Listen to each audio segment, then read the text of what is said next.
I wrote 2 hours of live television every day. Okay?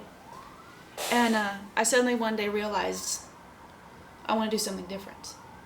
Well, if I didn't have options, I couldn't have done that. Right. I couldn't have done that. So I didn't even know the day I quit, I didn't even know I was going to do it. I woke up, I went to work, I wrote my news scripts, we were on the air, and in the middle of being on the air, and I'm watching the anchor read my words, you know, I just realized that I'm done. This no longer is fun. I want to do something different. I want to be excited when I get out of bed. Right.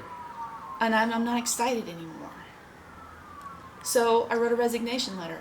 Before we were off the air, I'd already written a resignation letter and emailed it to my boss. I didn't have another job lined up. I got a big final paycheck. Mm-hmm. They worked me so hard, my overtime paycheck when I walked out the door was $7,000. Wow. Yeah, I worked really, really hard. That's crazy. So I had some money. Didn't have another job lined up, but I had options. Okay. I knew people. I had different skills. So I worked as a caterer for 2 years. I didn't want to use my brain so much. I wanted to use my hands instead. Mm-hmm. I was tired. It's like, can you imagine writing a massive research paper every single night? With a deadline because you got to go in the air? Nope. So I ended up being in a bakery in my own room with nothing but a radio. And I listened to NPR every morning and just had my hands in dough. And I did it for 2 years. And then I was broke and $10,000 in debt because I loved my job, but it paid nothing. I could have gotten food stamps. I could have qualified for food stamps and social welfare for as little as I was making. Wow. So guess what? 10 years later, I went to that filing cabinet and I pulled out my teaching certificate.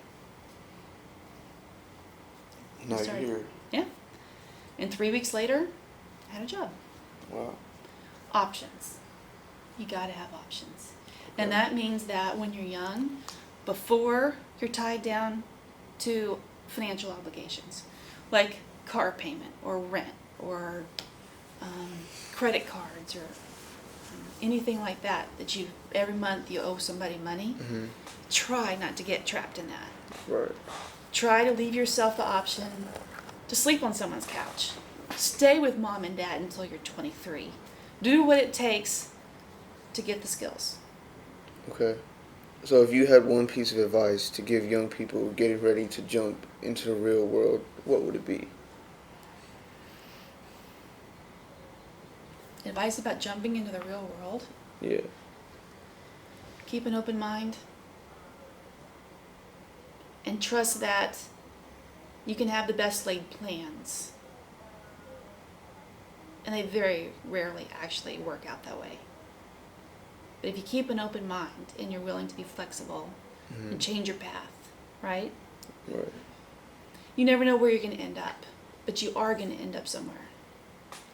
It's just that, are you going to end up miserable or are you going to end up happy? If you're miserable, you're trapped.